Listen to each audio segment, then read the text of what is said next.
Hello, am I audible? Yes, sir. Good evening. मेरा आवाज Yes, सुनाई दे sir. रहा है सबको? Good evening, sir. Good evening. Good evening. Good evening. Good evening. Am I audible to everyone? Yes, sir. Yes, sir. Yes, sir. Yes, sir. Screen दिख रहा है सबको? Yes, sir. Okay. Sir. So this is the chapter that we were studying, structure of atom. मेरा video चल रहा है. मेरे video में कुछ प्रॉब्लम आ रहा है. चलो ठीक है. ओके, तो लास्ट क्लास में हम लोगों ने इलेक्ट्रॉन्स देखा था, प्रॉपर्टीज ऑफ कैथोड रेज देख लिया था, प्रॉपर्टीज ऑफ एनोड रेज देख लिया था, जे थॉमसन एक्सपेरिमेंट देख लिया था, लाइट रे, ये हमारे कैथोड रेज और एनोड रेज क्या होते हैं, इलेक्ट्रिक और मैग्नेटिक फील्ड में डिफ्लेक्ट होते हैं. फील्ड वगैरह का थोड़ा सा आइडिया लिया था हम लोगों ने, कैसे फील्ड फोर्सेस कैसे एक्ट करते हैं. फिर हम लोगों ने गोल्डस्टीन की एनोड रेज को देखा था, सॉरी कैनाल रेज या फिर पॉजिटिव रेज या फिर एनोड रेज, इनकी प्रॉपर्टीज देखी थी. बस यहीं तक देखा था आई थिंक लास्ट क्लास में. ओके, तो लास्ट क्लास में जो पढ़ाया था उसमें किसी को कुछ डाउट है? Hello, anyone has any doubt in what we discussed in the last? No, sir. No? पक्का? No, sir. ओके, चलो, तो then we are starting the next topic, that is Rutherford's model of atom. तो Rutherford ने क्या किया, फिर हमारे Thompson के रिसर्च पे उन्होंने बिल्डअप करके अपना रिसर्च किया और उन्होंने एक एटॉमिक मॉडल प्रपोज किया बेस्ड ऑन हिज एक्सपेरिमेंट्स. ठीक है, तो उन्होंने जो एक्सपेरिमेंट किया उसको हम लोग बोलते हैं अल्फा पार्टिकल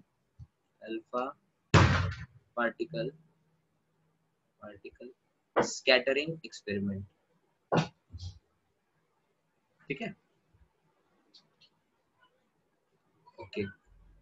अल्फा क्या होता है? Alpha is a Greek alphabet. जिस तरह इंग्लिश में एबीसीडी होता है उस तरह ग्रीक में अल्फा बीटा गामा इस तरह से होता है. तो ये हमारे जो अल्फा पार्टिकल्स हैं, पहले तो ये देखते हैं अल्फा पार्टिकल्स होते क्या हैं. किसी को पता है अल्फा पार्टिकल्स क्या होते हैं? Sir, helium nuclei. It is the nucleus of helium. ठीक है, अब हीलियम बोले तो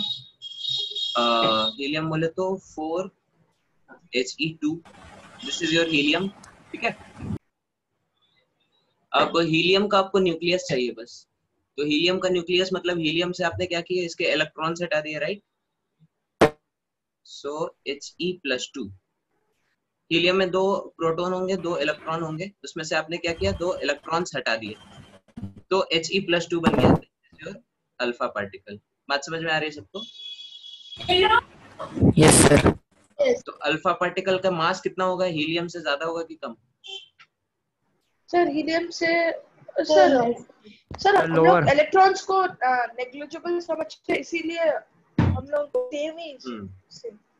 हाँ, इलेक्ट्रॉन्स का मास चूंकि नेग्लिजिबल होता है और अल्फा पार्टिकल और हीलियम में क्या बस 2 इलेक्ट्रॉन्स का अंतर है, तो मास हम लोग ऑलमोस्ट सेम मानते हैं. ठीक है, लेकिन अगर एग्जैक्ट वैल्यूज में चले जाएं तो हीलियम का मास ज्यादा होगा क्योंकि उसके अंदर 2 इलेक्ट्रॉन ज्यादा है. Is it clear to everyone? Yes, sir. Yes, sir. और नंबर ऑफ प्रोटॉन 2 ही है, तो इसीलिए अल्फा पार्टिकल को भी हम लोग अल्फा 4 2 से रिप्रेजेंट करते हैं. ठीक है, जिस तरह से हीलियम को 4He2 से रिप्लेस करेंगे. ठीक है, तो this is represented like this alpha particle. ठीक है, तो अल्फा पार्टिकल पे आप ध्यान से देखो, इस पे अगर इलेक्ट्रॉन नहीं है तो this will become a positively charge thing. बात समझ में आ रही है? Yes, yes, sir. So in his experiment Rutherford ने क्या किया, रदरफोर्ड ने थिन गोल्ड फॉइल लिया. ठीक है, यहाँ पे ये जो आपको फिगर में दिख रहा है, this is thin gold foil. ठीक है, और इसकी थिकनेस कितनी है? It is just a few atoms thick. ठीक है, बहुत सा, मतलब कुछ एटम्स ही इसका थिकनेस है. Sir, 100 nanometers समझ. Know whatever. ठीक है, 1 मिलियंथ ऑफ अ सेंटीमीटर दिया है इधर. ठीक है, तो 1 centimetre is equal to how much? 10⁻⁻2 metre. 1 millionth मतलब 10⁻⁻6 ऑफ 1 सेंटीमीटर. तो 10⁻⁻6 सेंटीमीटर इक्वल टू 10⁻⁻8 मीटर. ठीक है, तो this is equal to 10 nanometre. ठीक है, because 1 nanometer is equal to 10 to the power 10 to the power 9 minus 9. 9. ठीक है, okay. सो 10 nanometre thickness का इसने क्या किया, गोल्ड फॉइल लिया और उसकी थिकनेस जो होगी वो बस फ्यू एटम्स थिक होगा ये. ठीक है, क्योंकि एटम का जो रेडियस आता है that comes in the order of angstrom, that is equal to 10 to the power minus 10 metre. ठीक है, तो एक एंगस्ट्रॉम मतलब 10 to the power minus 10 metre, या फिर इन अदर वर्ड्स 0.1 नैनोमीटर. तो 10 नैनोमीटर के अंदर कितने एटम्स आ जाएंगे? 100 atoms. 100 अप्रोक्सीमेटली. ठीक है, और एटम का थिकनेस 1 एंगस्ट्रॉम नहीं होता है, इसका रेडियस 1 एंगस्ट्रॉम से ज्यादा होता है, मे बी 10 एंगस्ट्रॉम्स तक हो सकता है. तो may be 10 atoms 10 to 100 atoms के बीच इसकी थिकनेस है. बात समझ में आ रही है सबको? Yes sir. Yes sir. तो ये हमारा बहुत सा जो थिन है गोल्ड फॉइल, उसको यहाँ पे जूम इन करके दिखाया हुआ है. ठीक है, तो इट इज जस्ट यहाँ पे फिगर के हिसाब से बस 3 एटम थिकनेस है. ठीक है, लेकिन आप और समझ सकते हैं, इसके आगे और भी थिकनेस होगी, और भी लेयर्स ऑफ एटम्स होंगे. So बोलो.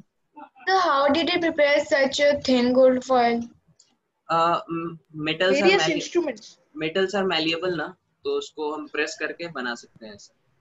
ठीक है, Sir, and gold is highly malleable. हाँ, gold is the most malleable metal, one of the most malleable metals, तो उसको हम लोग ऐसे कर सकते हैं. ठीक है, ओके. तो थॉमसन ने, अच्छा, थॉमसन्स मॉडल के बारे में आप लोगों को पढ़ा है क्या? Yes sir, plum pudding model. हाँ, कहाँ है इसमें तो दिया नहीं है. Sir, इसके सर बाद इधर इस बुक में नहीं है सर. इस बुक में नहीं है. They did in 8, class 8. अच्छा, क्लास 8. सर 8 में The water, it is also known as watermelon model. Yes, watermelon model, plum pudding model, Thomson's model, everything is same. ठीक है, तो थॉमसन्स मॉडल के हिसाब से हमारा एटम कैसा होना चाहिए? ये पॉजिटिव मास रहेगा और इसके अंदर इलेक्ट्रॉन्स एम्बेडेड होंगे, just like seeds of a watermelon on the watermelon. ठीक है, तो अगर थॉमसन का ये मॉडल करेक्ट होता, तो जो हमारे अल्फा पार्टिकल्स आ रहे हैं, they should be able to straight away pass through this.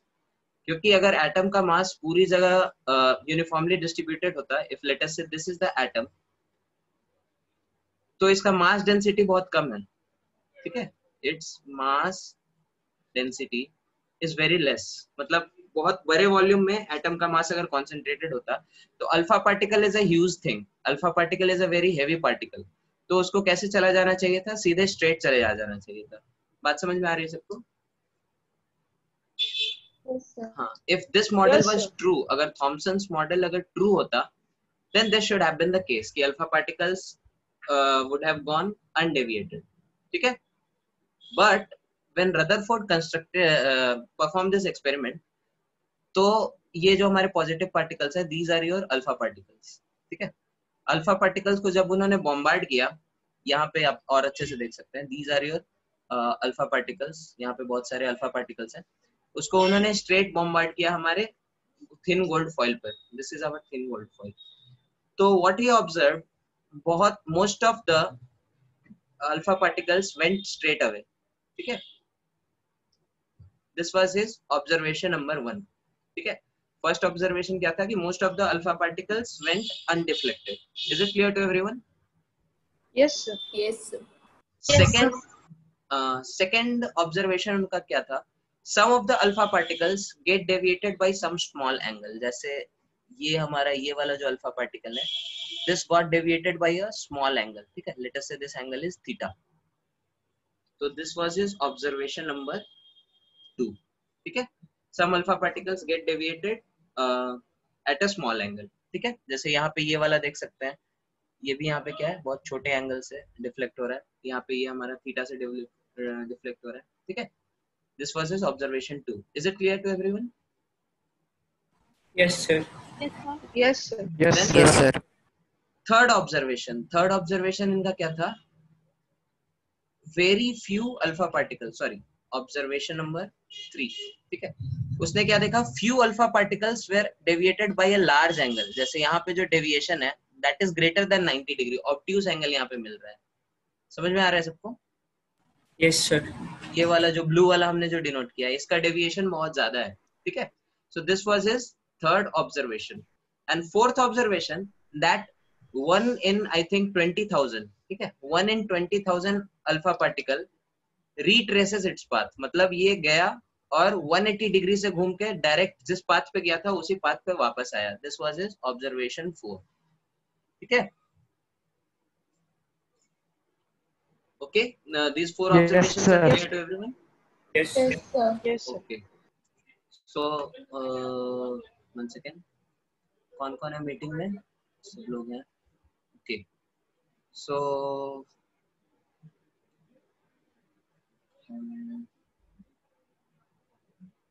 hello Ashmita, can you hear me? Yes, sir. What was the observation number 1?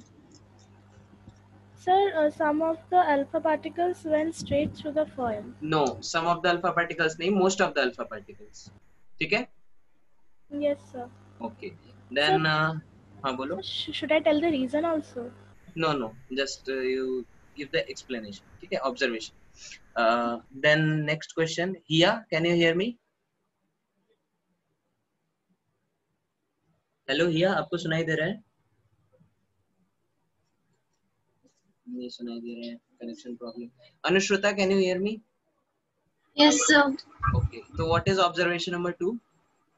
So he observed that some of the rays were deflected at a little angle. At a small angle. ठीक है? Okay. Then next. Yashwant, can you hear me? Hello Yashwant. Yashwant को कुछ problem है. और कौन है? Hello Arpita, can you hear me? Yes, Hello? sir. Arpita, you tell what was the observation number 3? Sir, the observation number 3 was that many alpha particles they scattered with large angles because there was a नहीं, because नहीं बताना है, ठीक है. Many alpha particles नहीं, few alpha particles, ठीक है. तो आप लोग को ये ऑर्डर याद रखना है, ठीक है. Most of the alpha particles, observation 1, most of the alpha particles went undeviated, ठीक है. Then number 2, some alpha particles deviated by a small angle, ठीक है. Observation number 3, few of the alpha particles deviated by large angle larger than 90 degree, ठीक है. And very few alpha particles retrace their original path. This is observation number 4. चारों point clear है सबको? Yes, sir. Okay. So these are the 4 observations which he observed, our dear Rutherford. तो उसने क्या किया, फिर कंक्लूजन दिया, एटॉमिक मॉडल दिया अपना, which is depicted in this figure, ठीक है. तो इस फिगर में आप लोग देख सकते हैं इसके मॉडल के हिसाब से क्या है. हमारा जो न्यूक्लियस है, एक्चुअली इसने बहुत बड़ा डिनोट किया है. न्यूक्लियस का जो साइज होता है, न्यूक्लियस का जो रेडियस होता है, ठीक है, radius of nucleus, that is of the order of femtometre, ठीक है. फेम्टोमीटर बोले तो femtometre is 10 to the power minus 15 metre. 15 minus 15. ठीक है. Correct, sir. This is the radius of nucleus, ठीक है. एंड रेडियस ऑफ एटम हमने अभी बताया ये कितना होता है, ये नैनोमीटर्स के ऑर्डर का होता है, 10 to the power minus 9 metre के आसपास, ठीक है. तो आप देख सकते हैं न्यूक्लियस का जो रेडियस है, that is 10 to the power minus 6 times smaller than the radius of atom. Is it clear to everyone? Yes, sir. Okay. Can you repeat? I'm telling the radius of atom is 10 to the power 6 times larger than the radius of nucleus, ठीक है. क्योंकि यहाँ पे power में -9 आ रहा है, यहाँ पे -15 आ रहा है, बहुत छोटा होता है हमारा न्यूक्लियस, ठीक है. Is it clear to everyone? Yes. Okay.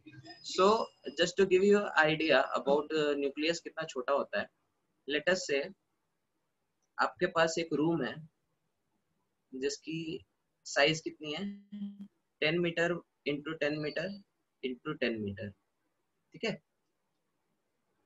तो ये कितना होगा, 10 to the power 3, 1000 metre cube, ठीक है. बड़ा सा रूम होगा आपके पास, 10 metre by 10 metre by 10 metre का, ठीक है. अब उसके अंदर एक बॉल है सेंटर में, ठीक है. और उस बॉल का रेडियस कितना है, उस बॉल का रेडियस कितना है, सेंटीमीटर, हाँ 10 सेंटीमीटर रख सकते हैं, ठीक है, 10 centimetre into 10 centimetre into 10 centimetre. Sir, it is just like a small cricket or a football in a big ground. हाँ वैसा कह सकते हैं. हम एग्जैक्ट वैल्यूज देख रहे थे, ठीक है. तो दिस इज 10 सेंटीमीटर, तो फिर भी बहुत बड़ा है. 1 सेंटीमीटर अगर ले तो 1 second. So we can consider it as that small cricket ball inside a big cricket stadium. अच्छा, स्मॉल बॉल का रेडियस कितना होगा? बॉल का रेडियस लेट अस से 5 सेंटीमीटर है. इससे 10 टू द पावर 6 टाइम बड़ा, मतलब 5 into 10 to the power 6 centimetre, या फिर 5 into 10 to the power 4 metre, या फिर ये तो और ज्यादा आ गया, 50 किलोमीटर आ गया, ठीक है. तो लगभग इसी ऑर्डर का हमारा होता है. बहुत छोटा होता है nucleus, basically that is the point, ठीक है. और ये छोटा साइज अपने को पता कैसे चलता है? क्योंकि 1 in a जैसे हमने बताया 1 in 20,000 आपका क्या होता है, वापस आता है, ठीक है. तो बहुत छोटा सा मास है, जिसके बहुत छोटा सा वो पार्टिकल है जिसके अंदर हमारा मास कॉन्सेंट्रेटेड है, ठीक है. And that particle is called as the nucleus. बात समझ में आई सबको? ठीक है. सर. हाँ, तो रदरफोर्ड ने इन ऑब्जर्वेशंस के बेसिस पे अपना जो मॉडल प्रपोज किया, उसमें न्यूक्लियस का साइज उसने बताया कि that is a very small portion of the whole atom inside which the whole mass of the atom is concentrated, ठीक है. तो एटम का लगभग पूरा मास इसके न्यूक्लियस में कॉन्सेंट्रेटेड होता है, which is you know 1 almost 1 in a million size of the whole atom. Is it clear to everyone? Yes. Okay. तो यहाँ पे फिर इसके ऑब्जर्वेशंस का कंक्लूजन्स है, ठीक है. तो who is going to read this? Adrika आप पढ़िए. Okay, sir. Observation and conclusion. So can you hear me? हाँ, yes. Observations. Most of the alpha particles went straight through the foil. Some alpha particles were deflected slightly. नहीं, आपको ऐसे पढ़ना है, first observation then first conclusion. Okay. Most of the alpha particles went straight through the foil. An atom on the whole is relatively empty. Second, some alpha particles were deflected slightly. A concentrated positive mass is present in a very small region in an atom, and if the alpha particles is not close to the positive mass, it gets deflected slightly.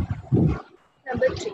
Some alpha particles were deflected by large angles or bounced back with a 360 degree Celsius deflection. If the alpha particle passes very close to the concentrated positive mass, it gets deflected through large angles, and if it approaches at right angles, it gets deflected through 360 degrees Celsius. 360 degree Celsius क्यों लिखा है इसने? ये mistake है आपके book में. Sir, it should be 180 degree, right? It should be 180 degree and not Celsius, ठीक है? Yes, sir. Sir, and if it is deflected by 360 degree, it will be in the same direction. हाँ. So यहाँ पे 180 degree होगा, ठीक है. And if it approaches as a right angle is also not proper. पता नहीं है.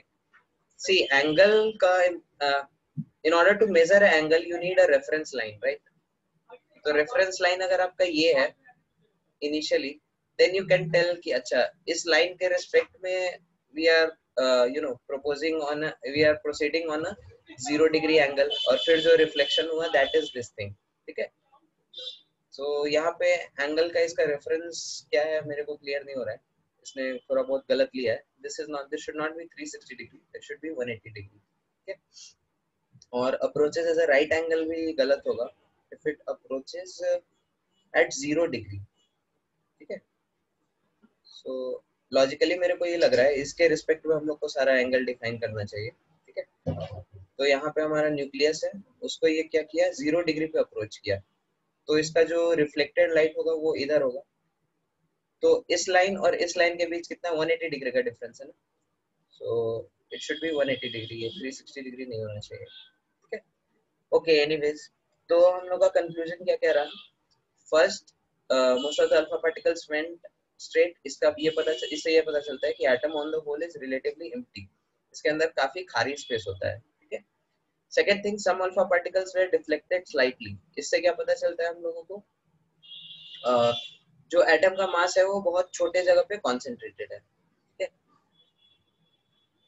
Third thing, some alpha particles were reflected by large angles or bounced back with 180-degree deflection. If the angle were ठीक है। तो हम लोग को समझ में आता है कि एटम का जो ये न्यूक्लियस है that is very very small, इसी के कारण यहाँ पे थोड़े से डिफ्लेक्शंस आ रहे हैं, और इस पे अगर किसी ने स्ट्रेट ऑन कोलिजन किया then that is going to just retrace its original path, ठीक है। बात समझ में आ रही है सबको? Okay, anyone has any doubt? Okay, चलो डाउट नहीं है तो इसका एक बार फोटो ले लो सबका, और ये सारे, हाँ बोलो। So is this alpha particle positively charged? Yes yes yes, this is helium nucleus, ठीक है। तो nucleus Then is it also get deflected by electrons also. It should be, It can also get deflected by electrons also. नहीं, electrons का मास बहुत कम होता है, वो alpha particles को डिफ्लेक्ट नहीं कर सकते। Attracting.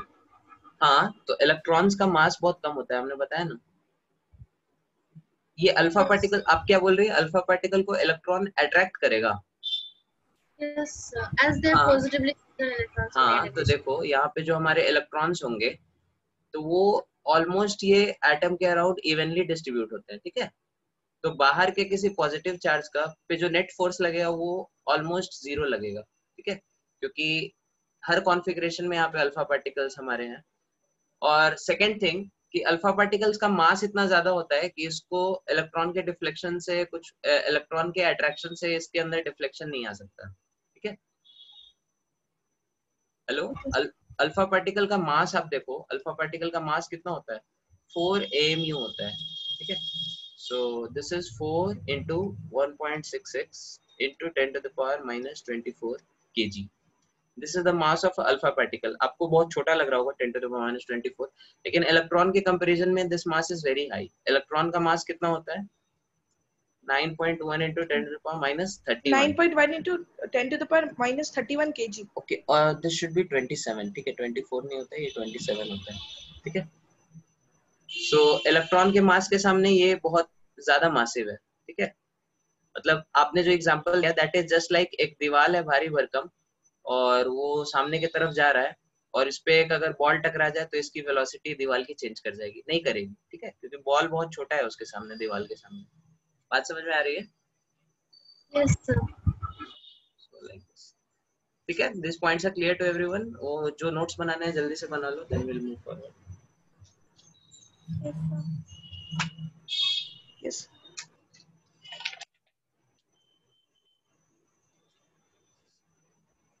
So can you scroll upwards? Yes.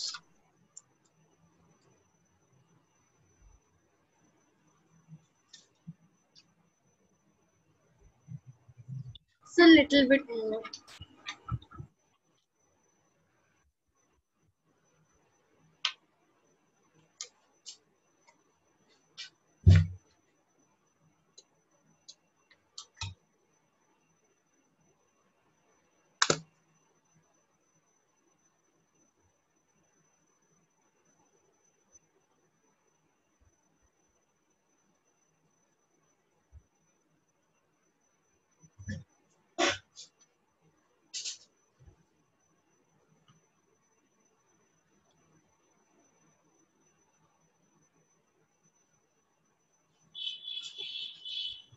Yes, sir. Done.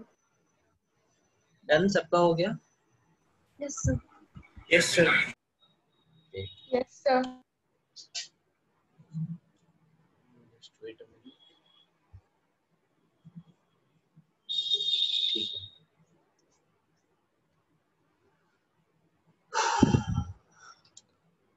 Okay, तो इसको कौन पढ़ेगा?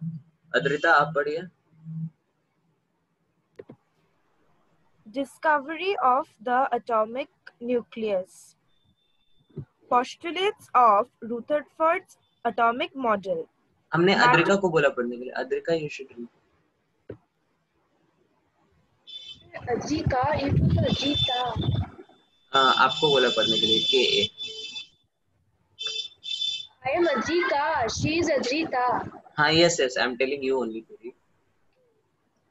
Postulates of Rutherford's atomic model. Matter in an atom is located in the space in the center called nucleus, which is associated with all the positive charge of the atom, while the remaining volume being a large empty space.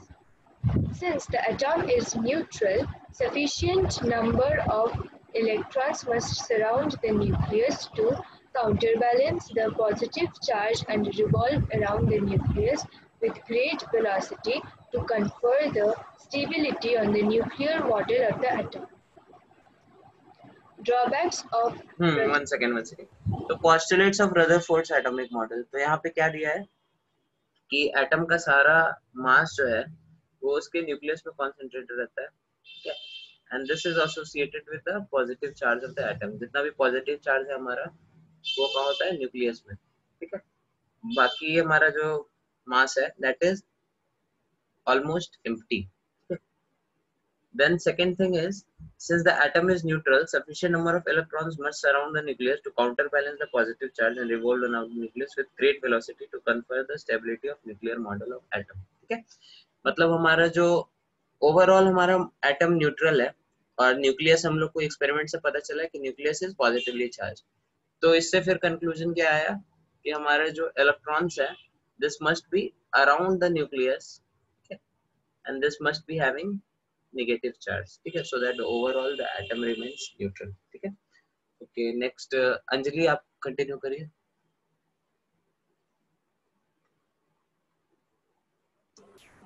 Drawbacks of Rutherford's atomic model.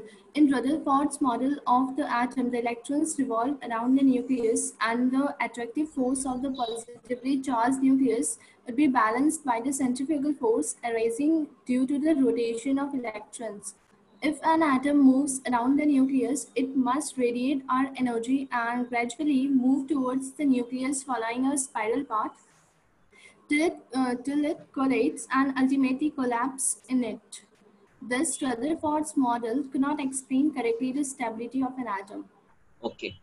तो यहाँ पे हमारे पास कुछ drawbacks लिखे हैं. ठीक है.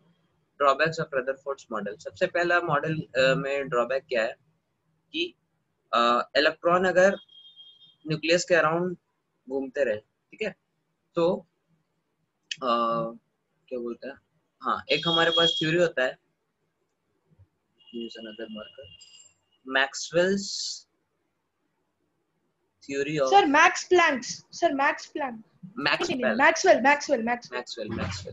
Maxwell's theory of electromagnetic radiation. ठीक है. तो इससे क्या पता चलता है? मैक्स प्लैंक ने कुछ और थ्योरी दिया था, उसने फोटो इलेक्ट्रिक थी.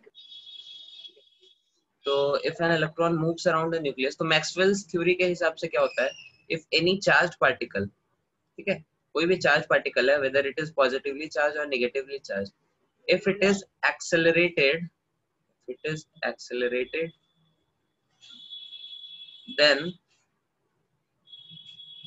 then it radiates energy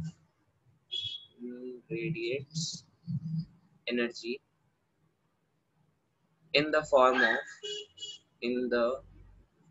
of electromagnetic waves. ठीक है.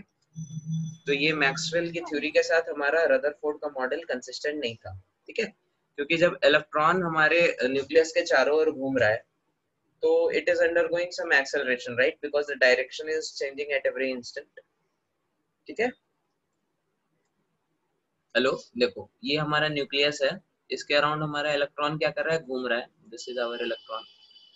तो इलेक्ट्रॉन कैसे घूमेगा? अभी अब इस इंस्टेंट पे इसकी वेलोसिटी इस डायरेक्शन में, अगले इंस्टेंट इसकी वेलोसिटी इस डायरेक्शन में होगी. मतलब इसने क्या किया? डायरेक्शन चेंज किया. ठीक है.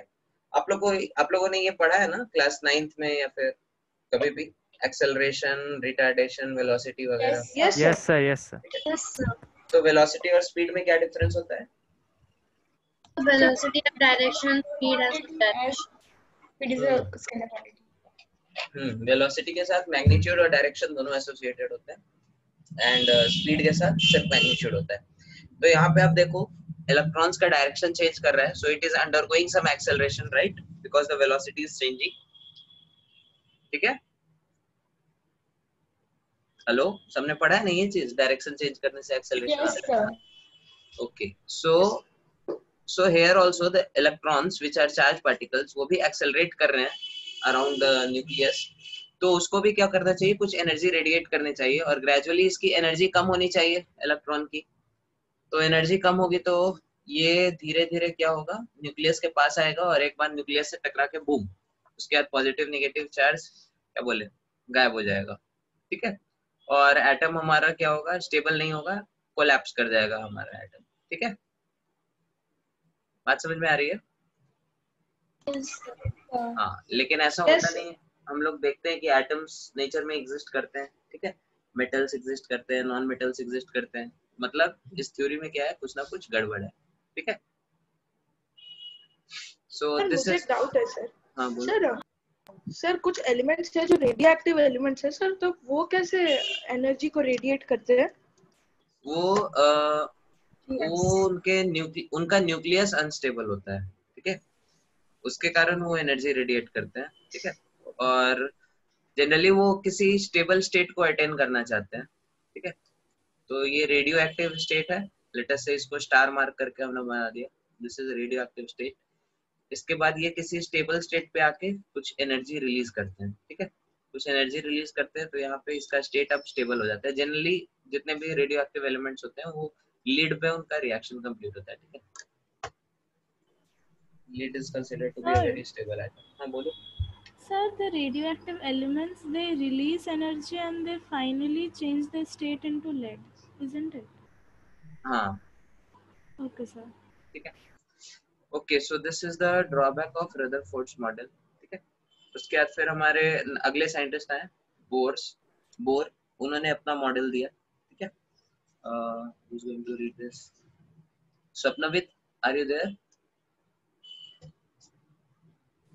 Hello Swapnavit, can you hear me?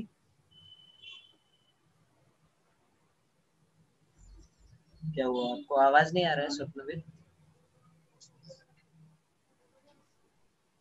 We are not able to hear you. Okay, कौन पे रीड करेगा? Hello Pratyush, can you hear me? Yes, sir. हाँ प्रत्युष, आप आगे रीड करिए Bohr's atomic model. Bohr's atomic model postulates of Bohr's atomic theory. Electrons revolve around the nucleus in fixed orbit. Each orbit is associated with a certain amount of energy, hence named energy level.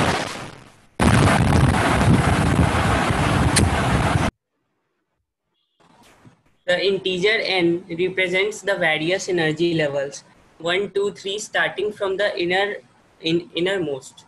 The levels are also designated as KLMN. As long as the electrons rotate in one of energy levels, it neither lose or absorb energy. When energy is supplied initially to the atoms, an electron moves to an orbit of higher energy. When this electron drops back to the original orbit, energy is radiated by the atom according to equation E2 minus E1 is equal to Hy. E2 and E1 are energy states of the electron in higher and lower orbits. Bohr's model gave the preciseness of location and mode of rotation of electrons around the nucleus. Okay, तो फिर अगले scientist आए, उनका नाम था क्या, Niels Bohr. ठीक है, तो नील्स बोर ने अपने रिसर्च से क्या क्या एस्टैब्लिश किया, सबसे पहले कि इलेक्ट्रॉन्स जो रिवॉल्व करते हैं तो ग्रेजुअली अपना एनर्जी लूज नहीं करते, जैसा हम लोग को लगता है कि ग्रेजुअली एनर्जी लूज करेंगे और स्पाइरल घूमते घूमते एक बार आके टकरा जाएंगे, ऐसा नहीं होगा। जो इलेक्ट्रॉन्स हमारे घूमते हैं न्यूक्लियस के चारों ओर, वो एक फिक्स्ड पाथ में घूमते हैं जिसको इसने नाम दिया एनर्जी लेवल्स। ठीक है, तो एनर्जी लेवल्स के हिसाब से फर्स्ट ऑर्बिट में लेटर से एनर्जी E1 है, सेकंड ऑर्बिट में एनर्जी E2 है। ठीक है, तो इलेक्ट्रॉन की एनर्जी या तो E1 हो सकती है या E2 हो सकती है, E1 plus E2 by 2 जैसी कोई वैल्यू नहीं हो सकती। ठीक है, Yes, sir. जैसे लेटेस्ट से E1 की वैल्यू है समथिंग कुछ जूल मान लो, ठीक है, 13.6 इलेक्ट्रॉन वोल्ट, ठीक है। E2 की वैल्यू है लेटेस्ट से अपॉन 4 कर दो 3.4 इलेक्ट्रॉन वोल्ट, ठीक है। तो इलेक्ट्रॉन की एनर्जी या तो ये होगी या फिर ये होगी, 5 इलेक्ट्रॉन वोल्ट या 6 इलेक्ट्रॉन वोल्ट या 10 इलेक्ट्रॉन वोल्ट नहीं हो सकती। बात समझ में आ रही है सबको? Yes, sir. ठीक है। इलेक्ट्रॉन वोल्ट यूनिट होता है, सबको पता है ना, एनर्जी का यूनिट होता है electron volt. Yes, sir. MEV, mega electron. तो इन्हीं ऑर्बिट्स को इसने नाम दिया एनर्जी लेवल्स, ठीक है। और इनको नाम दिया स्टार्टिंग फ्रॉम नंबर 1 2 3 4 या फिर अल्फाबेटिकली KLMN, ठीक है। इस तरह से ये हमारे क्या हो गए, ये हमारे शेल्स हो गए। इनको शेल्स बोलते हैं, इनको एनर्जी लेवल्स बोलते हैं, इनको ऑर्बिट्स बोलते हैं, ठीक है। तो एटम क्या करेगा, अगर लेटेस्ट से कोई एनर्जी, इस ऑर्बिटल में कोई इलेक्ट्रॉन है, ठीक है, उसको अगर सफिशिएंटली एनर्जी मिलेगी तो वो ऊपर जाएगा, नहीं तो नहीं जाएगा। लेटेस्ट से इसकी एनर्जी कितनी है 13.6, इसकी एनर्जी है 3.4। तो यहाँ से यहाँ जाने के लिए इसको कितना एनर्जी चाहिए, 10.2 चाहिए, ठीक है।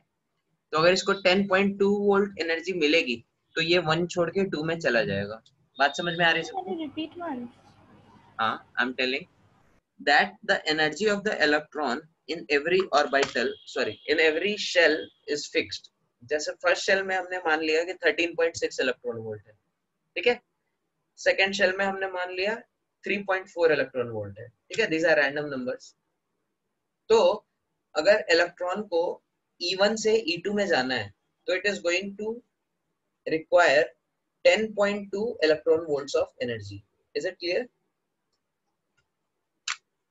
ठीक है। The values which you considered, are they real? I mean, are they the fixed values? हाँ, these are fixed values, ठीक है। हाइड्रोजन एटम के लिए यही होती है 13.6, 3.4, देन नेक्स्ट होता है 1.54 लाइक दिस, ठीक है। और ये एनर्जी की वैल्यूज हम लोग निगेटिव लेते हैं। अब ये निगेटिव क्यों लेते हैं ये आप लोग 11th क्लास में समझेंगे, ठीक है। तो अभी -13.6 है, इसको -3.4 बनना है, तो आप इसको क्या करेंगे, +10.2 करेंगे, राइट, ठीक है। तो +10.2 अमाउंट ऑफ एनर्जी जब E1 को मिलेगी तो इलेक्ट्रॉन हमारा E2 में पहुंच जाएगा। Is it clear to everyone? Hello? Yes, sir. Yes, sir. Similarly, if some electron is there in E2, if it loses 10.2 electron volts of energy, then it is going to come to E1, ठीक है। अगर उससे कम इसने loose किया, 10 electron volt ही loose करने का पास इसका opportunity है, ठीक है, तो वो नहीं करेगा। अगर 10.2 है तो नीचे आएगा, नहीं तो नहीं आएगा, ठीक है। बात समझ में आ रही है? So can you repeat the values after -3.4? This is -3.4 and this is -13.6. These two are the values. Okay, sir, I understand. ठीक है, ओके। तो इलेक्ट्रॉन्स ऐसे नहीं होते हैं कि अगर इसको 10 इलेक्ट्रॉन, इसको चाहिए 10.2, लेकिन इसके पास, इसने 10 इलेक्ट्रॉन लूज किया, फिर बीच में कहीं अटका हुआ है, फिर सोच रहा है कि 0.2 और मिलेगा तब नीचे उतरेंगे। नहीं, ऐसा नहीं हो सकता, ठीक है। 10.2 मिलेगा तो नीचे उतरेगा, नहीं तो नहीं उतरेगा। बात समझ में आ रही है? Yes. Yes, sir. सर मतलब वो दूसरे शेल में जाने के लिए उसको पूरा एनर्जी चाहिए। हाँ, ठीक है।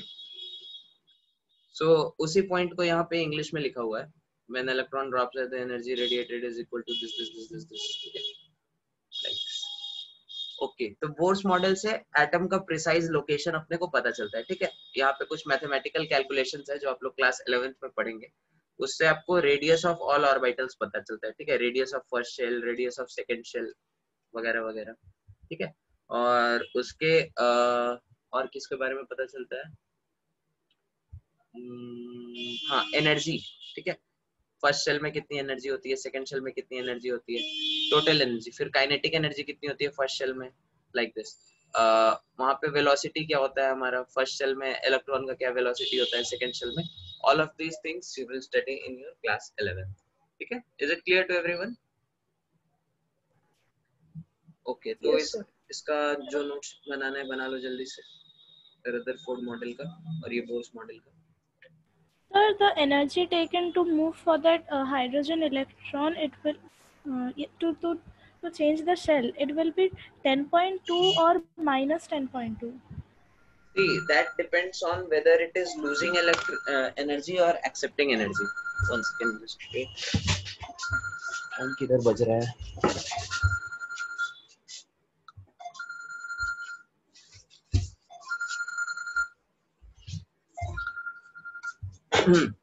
तो एनर्जी हमारे क्या होती है जब ये हमारा शेल 1 से 2 पे जाएगा, ठीक है, मतलब लोअर से हायर पे जा रहा है. बात समझ में आ रही है? Yes, sir. Then it is going to require energy. जैसे आप ऐसे इमेजिन करो, यहाँ पे हमने शेल्स बनाए, ठीक है, ये हमारा न्यूक्लियस है, ये फर्स्ट शेल है, ये सेकंड शेल है, ये थर्ड शेल है, ये फोर्थ शेल है, ठीक है. तो अगर 1 से 2 पे जा रहा है या 1 से 3 पे जा रहा है या 2 से 3 पे जा रहा है या 2 से 4 पे जा रहा है, अगर ऊपर जा रहा है, ठीक है, in that case energy is absorbed. बात समझ में आई? Yes, sir. Energy is absorbed bye electron. अगर इसका उल्टा केस ले लो, किधर ड्रॉ करें हम? यहाँ पे ड्रॉ कर रहे हैं, ठीक है. तो this is 1, this is 2, this is 3, this is 4. जब 4 से 2 में आए या फिर 3 से 1 में आए, जब ऊपर से नीचे आए, ठीक है, in that case energy is released. ठीक है? Okay, sir. ओके. तो ऑल ऑफ दिस पॉइंट्स अच्छे से नोट कर लो आप लोग, और क्लास के एंड में मेरे को भेजना क्या नोट किया सबने.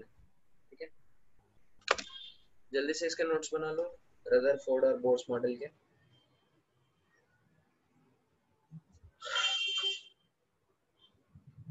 सर क्या मैं आपको कल भेज सकता हूँ सर नोट्स? हाँ ठीक है, कल भेज दो.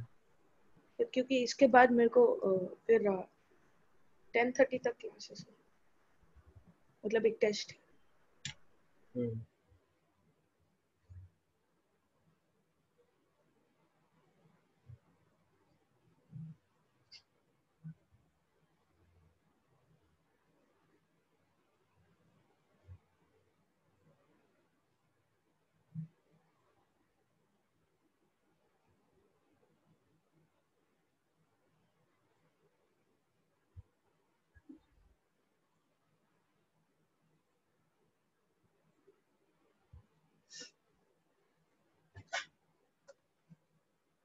नोट कर लिया सबने?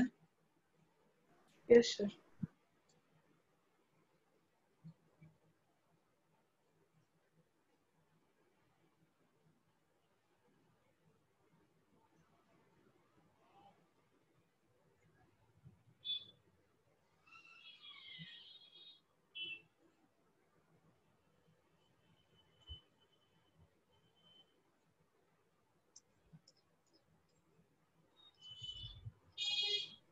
Sir, बोलिए.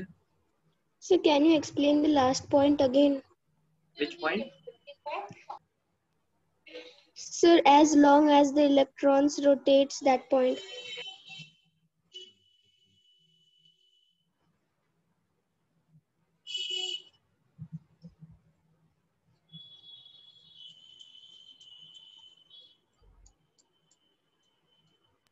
Hello, sir. Is I'm audible to you? हाँ, यस यस. आपने क्या बोला? Sir, कौन सा point? So last point that as long as the electrons rotate, that one. कहाँ पे है? as long as? अच्छा, ओके ओके. तो यहाँ पे ये पॉइंट हमारा ये कह रहा है कि जब तक हमारा इलेक्ट्रॉन किसी पर्टिकुलर ऑर्बिट में है, लेट अस से फर्स्ट ऑर्बिट या सेकंड ऑर्बिट, किसी भी ऑर्बिट में है, तब तक neither it absorbs energy nor it loses energy. वहां पे अगर है तो उसकी एनर्जी फिक्स्ड है. जैसे फर्स्ट शेल में हमने बताया -13.6 electron volt, this is fixed. ठीक है? Hello, is it clear? Yes sir. हाँ, तो एनर्जी ये लूज और एब्सॉर्ब कब करेगा? When it goes from higher shell to lower shell. जैसे बॉल ऊपर से अगर नीचे गिरता है तो क्या होता है? उसकी पोटेंशियल एनर्जी कम होती है. ठीक है? तो सिमिलरली अगर इलेक्ट्रॉन हमारा ऊपर से नीचे गिरेगा, मतलब higher orbital, higher energy level से लोअर एनर्जी लेवल पे आएगा, and it is going to release energy. ठीक है? पोटेंशियल एनर्जी सिस्टम इलेक्ट्रॉन की कम होगी. सिमिलरली नीचे से ऊपर ले जाने के लिए क्या होना पड़ेगा? हमको बॉल के ऊपर कोई फोर्स लगाना पड़ेगा. बात समझ में आ रही है? सर यहाँ पे नीचे से ऊपर मतलब के से एल शेल की एल से के शेल. नीचे से ऊपर मतलब के लोअर है, एल उससे हायर है, एम उससे हायर है, एन उससे हायर है, like this. Okay sir. Sir तो मतलब उसको आउटर शेल्स में जाने के लिए ज्यादा एनर्जी ये करना पड़ता है। हाँ, इसको एनर्जी चाहिए होता है बाहर से, ठीक है, और आउटर से इनर में आने में एनर्जी रिलीज करता है, ठीक है। क्लियर है सबको? Yes sir, clear. पक्के से? Sir, हाँ बोलो sir, I have a doubt. बोलो बोलो बोलो। Sir, what is the maximum number of shells present in an atom? Infinite. Okay, sir. Maximum number of shells theoretically infinite होते हैं, ठीक है, और जितने एलिमेंट्स हमारे पास डिस्कवर्ड हैं उसके हिसाब से 7 और 8 शेल्स होते हैं। पीरियोडिक टेबल में देख लेना कितने, जितने भी हमारे क्या होते हैं पीरियड्स होंगे उतने शेल तक हम लोग के पास पता है, ठीक है। This is 7 periods are there, that's why. हाँ 7 periods are there. हाँ 7 पीरियड्स, ठीक है, तो 7 शेल तक अपने को अभी नोन है, ठीक है। ओके आगे बढ़े। Yes sir. Then next is discovery of neutrons, ठीक है। तो डिस्कवरी ऑफ न्यूट्रॉन में ज्यादा कुछ समझने के लिए है नहीं, क्योंकि यहाँ पे कुछ एक्सपेरिमेंट वगैरह ज्यादा कुछ समझना नहीं है, आप खुद से एक बार पढ़ के इसको समझ सकते हैं, ठीक है। So this is homework number 1, इसको एक बार पढ़ के समझ लो, ठीक है। इफ अगर नहीं समझ में आया तो अगले क्लास में बताना, I am going to explain again, ठीक है। देन फिर आ जाते हैं हम लोग रिप्रेजेंटेशन ऑफ एन एटम पे, एटॉमिक नंबर पे, ठीक है। ये सब चीज भी कुछ एक्सपेरिमेंटल नहीं है, बस ये थ्योरेटिकल, आपको ये सब चीज पता होना चाहिए, ठीक है। तो हमारा एटम जो है, this is the smallest particle of an element which can take part in the chemical reaction. इससे छोटा कोई पार्टिकल नहीं हो सकता हमारा जो रिएक्शन में पार्टिसिपेट करे, ठीक है। Element is a pure substance which is made up of one kind of atoms. जैसे हमारा एलिमेंट अगर कॉपर का है तो कॉपर के अंदर सारे एटम्स जो होंगे वो कॉपर के होंगे, एक ही टाइप के एटम्स होंगे, ठीक है, copper copper copper copper like this, so that becomes a element, ठीक है। अब एटम इज नॉट इंडिविजिबल, जैसा डाल्टन ने प्रपोज किया था पहले। Atom consist of sub atomic particles which are proton, electron and neutron, जिसके बारे में हम लोग बारी बारी से पढ़ चुके हैं, ठीक है। इलेक्ट्रॉन की डिस्कवरी कैसे हुई, तो थॉमसन ने एक्सपेरिमेंट किया, उसके बेसिस पे पता चला। प्रोटॉन की डिस्कवरी कैसे हुई, तो रदरफोर्ड ने एक्सपेरिमेंट किया, उससे पता चला। देन न्यूट्रॉन की डिस्कवरी कैसे हुई, सॉरी प्रोटॉन की कनाल रेस के थ्रू हुई थी। देन न्यूट्रॉन्स की डिस्कवरी गोल्डस्टीन ने किया था। गोल्डस्टीन ने किया था, ठीक है। नहीं, गोल्डस्टीन ने न्यूट्रॉन नहीं किया था, न्यूट्रॉन को चैडविक ने किया था। हाँ सर, मैं प्रोटॉन के बारे में बोल रहा था। हाँ, प्रोटॉन को गोल्डस्टीन ने किया था, ठीक है। इलेक्ट्रॉन को किसने किया था, थॉमसन। थॉमसन और सर थॉमसन और हाँ उसके पहले भी 2 साइंटिस्ट थे, ठीक है। तो ये हमारे सब एटॉमिक पार्टिकल्स हैं, ठीक है। सबके बारे में यहाँ पे कुछ कुछ डिटेल्स हैं, उनका चार्ज और मास वगैरह दिया हुआ है इधर, ठीक है। तो मास हम लोग AMU में यहाँ पे लिखा है मास, ठीक है। This mass is in AMU। Mass of 1 proton is 1 AMU, mass of neutron is 1 AMU, ठीक है। 1 AMU is how much in kg? 1 AMU equals to 1/12 of carbon C12 atom. हाँ, वैल्यू कितनी है इसकी केजी में, हमने बताया हुआ है आपके बैच को। यस किसी को याद नहीं है? जस्ट प्रत्युष, अंजलि, आप लोग को भी याद नहीं है?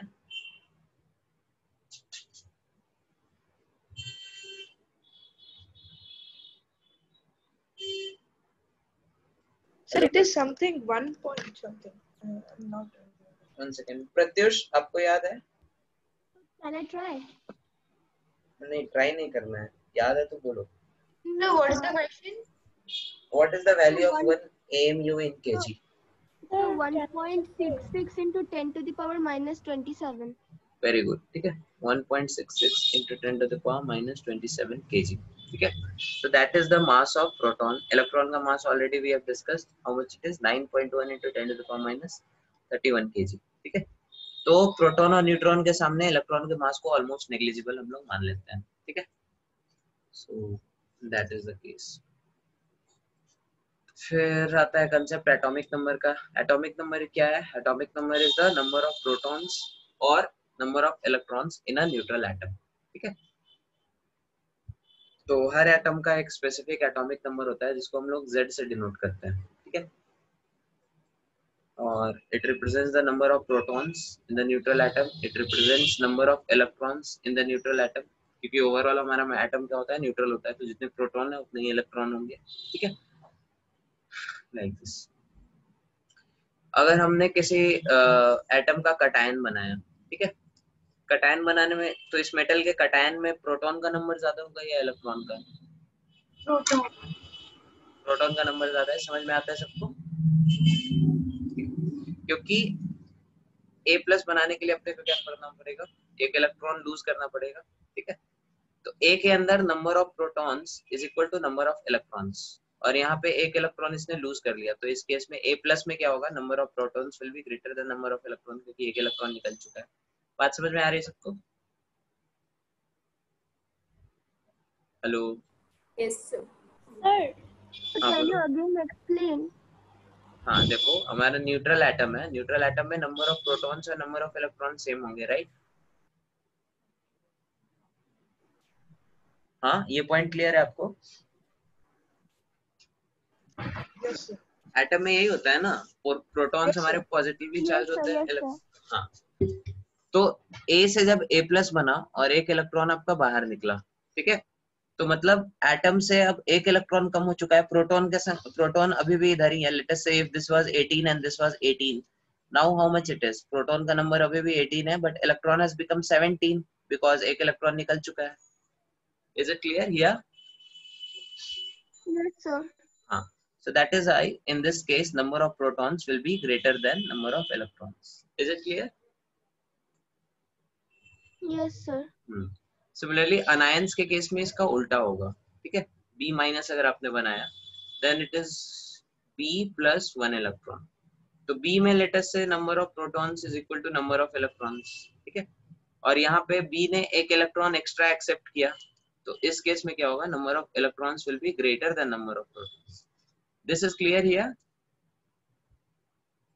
Yes, sir. Okay. So this was about atomic number. ठीक है? sir, हाँ बोलो। sir, in that Rutherford's atomic model, the last point, I mean the third observation, it was correct, I think.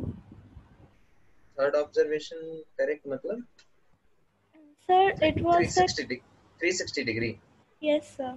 क्या Sir, correct है इसमें?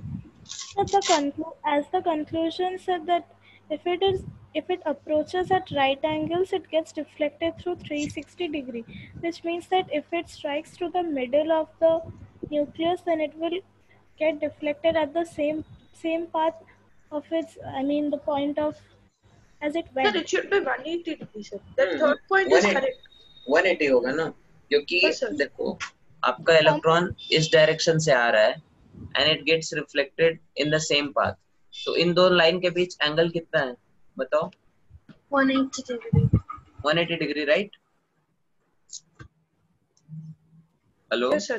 Yes, sir. Because if that rotates in 360 degree, then it will be at the same point where it has started. Sir, and the third point is correct one, that most of the mass of the atom is concentrated in its center. Sir, if it comes back in the same path, then it should be 360 degree only. No, this should be, see, 180 degree. this is how much? This is 90 degree, right? ठीक है? Yes, sir. This is 180 degree. ठीक है? This is 360 degree. ठीक है? जब straight सामने जा रहा था और सामने ही चलता गया, so then we can understand this is 360 degree. Is it clear? Sir, it will not deflect back only if it is 360 degree. Is it clear to you now? Yes, sir, I got it. Okay. So atomic number किस चीज को represent करता है? Number of protons, number of electrons, number of positive charges. ठीक है? Positive charges same है. ठीक है? Nice. So this was about atomic number. Next thing is mass number. Mass number is the sum total. To the previous page. Just note it down जल्दी से. Yes, sir, done. Okay. Then mass number हमारा क्या होता है? Mass number is the sum of number of protons and neutrons. ठीक है, क्योंकि मास को कौन कंट्रीब्यूट करते हैं? प्रोटॉन और न्यूट्रॉन ही करते हैं. इलेक्ट्रॉन का मास ऑलमोस्ट नेग्लिजिबल होता है. दिस इज डिनोटेड बाय ए. ठीक है, बहुत सारे स्टूडेंट्स कंफ्यूज करके इसको m से कर देते हैं और a से किसको डिनोट कर देते हैं? Atomic number. ठीक है, सो दैट इज रॉन्ग. ठीक है, a से हम लोग मास नंबर को डिनोट करते हैं. ठीक है,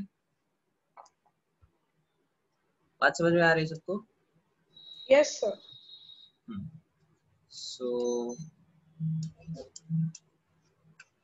यहाँ पे मास नंबर के कुछ वैल्यूज दिए हैं. ठीक है, एलिमेंट को हम लोग जनरली इस तरह से डिनोट करते हैं. ठीक है, एटॉमिक नंबर ऊपर, सॉरी मास नंबर ऊपर, एटॉमिक नंबर नीचे. ठीक है, तो atomic number will going to give you number of protons और number of electrons. Mass number is going to give you number of neutrons plus number of protons. तो अगर आपको number of protons निकालने हो, एटम में number of protons कितना होता है? Whatever is its atomic number.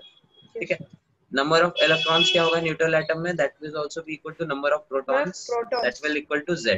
ठीक है, नंबर ऑफ न्यूट्रॉन्स अगर पूछे तो वो क्या हो जाएगा? That will be Z minus P. Mass number minus atomic number. ठीक है, a माइनस z. ठीक है, क्लियर है सबको?